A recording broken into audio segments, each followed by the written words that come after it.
Critics call the sole administrator a stranger and an imposter. Some say he's even illegal. Do you think his legitimacy or the lack of it thereof may hinder his work to stabilize Rivers State? Also, does it exonerate him and indict the federal government? What are your thoughts? I think it's very clearly a battle that has been going on in Rivers State, where the stakes are very high, and federal forces have coalesced to smash that Governor Fubara. And so far, it appears they have had great success, because all the issues they have canvassed for against him have been granted by various agencies and forces that have intervened in the matter. And even the question of the Supreme Court saying they are not releasing the money, they have not reversed their position, they have not assessed whether this transition has occurred. So how come the money has been released with such fast moves? It means clearly that this is a political game of high stakes, and what we are seeing is the results of a proud winner telling the nation, I've done what I wanted to do. It's quite interesting you put it that way. Let me even stay on that. The role of all parties concerned in this matter, how salutary would you say? Both the president himself, Fubara, the suspended governor, Nyesom Wike, who we've been told, I mean, the issue has absolutely nothing to do with him, at least if we're to go by what the Attorney General said in his speech.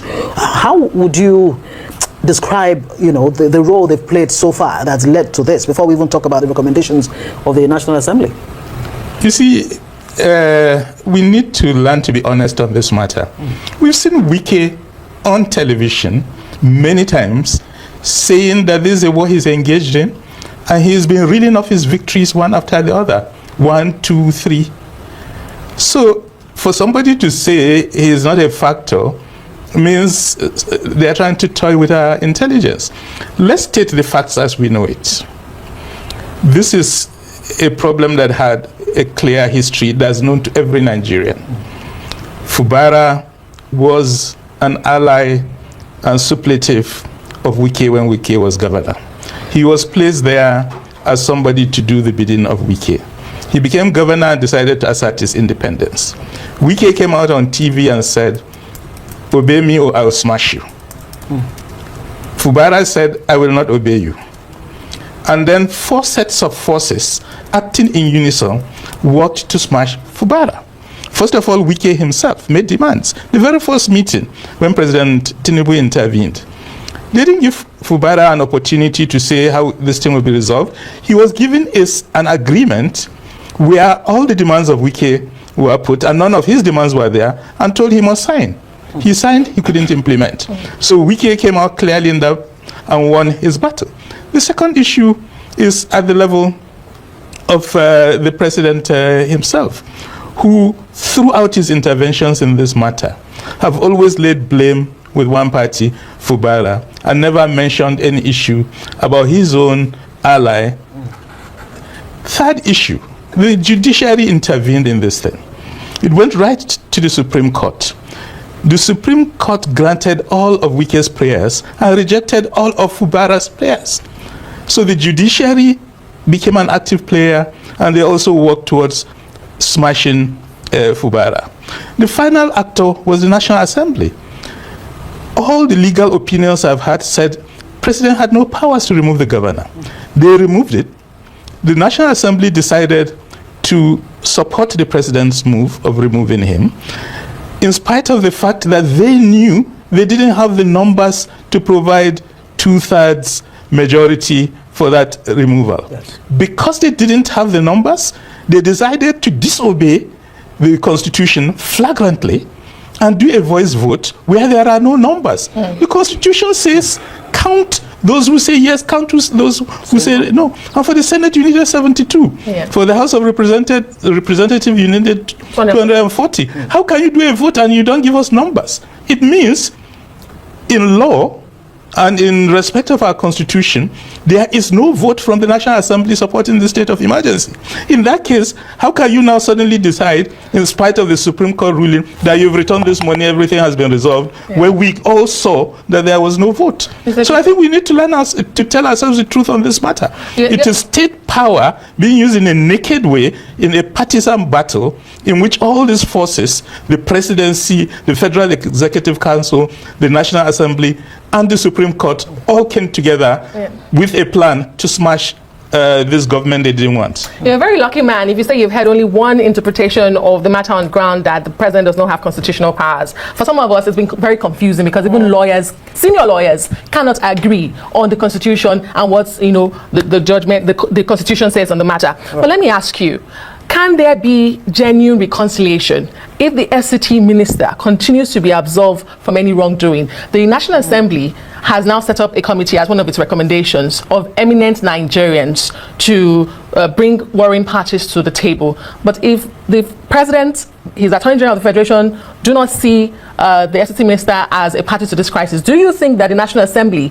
does recognize the role of the FCT minister? And can there be that genuine reconciliation?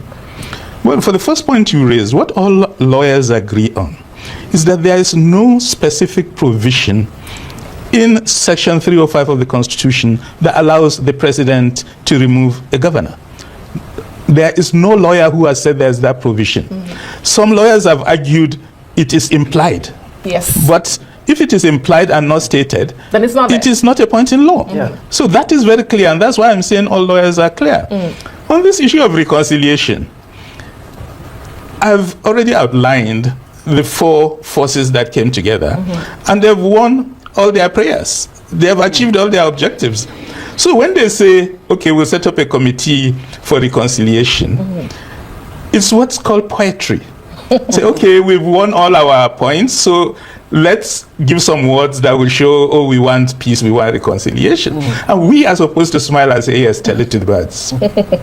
That's all I can say on that. So, still, staying on that, the National Assembly, or let's say the House, actually made some recommendations that the committee, eminent Nigerians will come together to mediate. And also, they recommended that the president should review the emergency rule, and that in a situation where peace is secured before the expiration of 6 months, the governor and the state assembly will be reinstated. What do you make of that? Do you think the damage has been done already and there's no way forward, or do you think there's hope? Based on, that's a question that's already been asked. What do you think democracy as a whole is this a setback for Nigeria's democracy, or is it a learning curve that we can actually make progress from? I think there's a real threat to Nigerian democracy, and the success of this move by these four forces that coalesced shows that in this country today, no governor is safe. Any governor can be removed with an allegation of threat to peace and stability. And even in issues where that governor doesn't have a mandate, as in the case of Ubara, he's been accused of allowing insecurity to spread, while he has no mandate over security forces. The person that has mandate over the security forces and the responsibility to stop this insecurity is saying, oh, somebody else didn't do my job, therefore I'm removing him from office. So this is what is called the use of naked power, because you feel you have reached a position where you are in total control of available forces, and therefore you can do what you want. This means this search for reconciliation and review to return the governor is all part of the poetry I'm talking about. And nobody is supposed to take that seriously. And when they say it, they are saying it in a way that makes it clear, I'm just saying it because I should say something nice, but please don't listen to me. I'm not serious about this. It's just words that you say after you have smashed somebody and you feel you have to say a couple of nice words to reduce the violence of the destruction you have done on that person. But I think there's one issue that they are not looking at. In all these issues about a fight to finish, the victims are the people of Rivers State. They've elected somebody as their governor. They have shown significant support for that person. They have shown their deep unhappiness at the way in which these four forces came together to smash a power that they feel represents their interests. And I think when we play politics with such extreme intentions, we sometimes forget the most important factor, which is there are Nigerian citizens who are victims of this, and they may have a limit for how long they will continue to tolerate it. In other words, do you foresee this declaration extending beyond 6 months? Because you do paint a very gloomy picture here. If not, what is the pathway to reconciliation? Because as we are told, it is only a reconciliation that can lift this declaration, albeit unconstitutional, illegal, state capture, as it has been described. You see, this thing, the stakes are very high because there is a relevant date. And that relevant date is February 2027. There will be elections on that date. And the issue is who will deliver the votes of Rivers. We all know that's the issue. So if you tell me, oh, we'll see if we can resolve this in less than 6 months and return to status quo ante, I'll say, well, what happened to the strategic objective? Unfortunately for me, I'm a political scientist, so I look at the forces at play.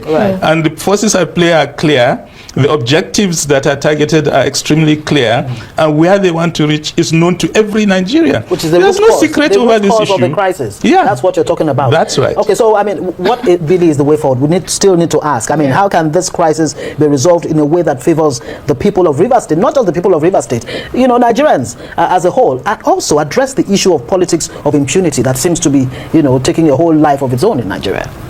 The way forward is to go back to political science. I've been doing it for 50 years, so that's the only thing I know. The first issue is that Nigerians are deeply committed to federalism as a political system. In a federal system, the president cannot remove a governor he's quarreling with. When you do that, you are threatening the very foundations of federalism. Secondly, in this whole issue, there are citizens who have concerns and who are opposed to some of these actions. By continuing to act as if citizens don't matter and have no voice and have no ability to act, you are taking a risk of pushing the country towards a precipice. I call on the president to think about the political implications in terms of risk analysis. And that risk analysis will point out to the president that you may push these people to a point of no return. It is not in anybody's interest to push this matter to a point of no return. So please reflect, Mr. President. Turn back those wheels of victory and look for a genuine pathway to peace. And that pathway is clear. Every day, Wike is on TV saying he owns politics in Rivers State, and he will smash anybody who challenges that. And that Wike is a minister in this cabinet. So don't tell me it's difficult to find a reconciliation when you have a key actor whose behavior you can control because he works for you. Did you listen to that? This man said it all. Nothing much to say. The man said it all. Because when you look at what has been happening, this is just too political. Everybody have explained. Now, all Tinubu's Wike's request, the Supreme Court granted, House of Reps granted, Akpabio, Senate House, Chamber granted. So everything granted. So it is this thing. I just want you to see nothing much. So who is that person? This is political analyst. This man, when you listen to him speak, this man look like somebody who is biased. He explains details. It hurts you. No, this is not good. Everybody condemn it.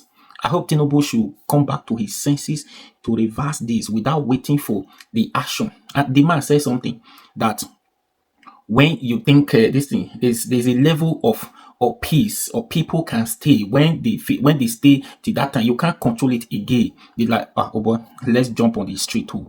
They can't take it anymore. When they broke out of that anger, you cannot control it. Mind you, they said the one major reason they have been telling us, the reason why they declared state of emergency in Rivers State went further suspending sitting governor Sim Fubara was, don't forget, one reason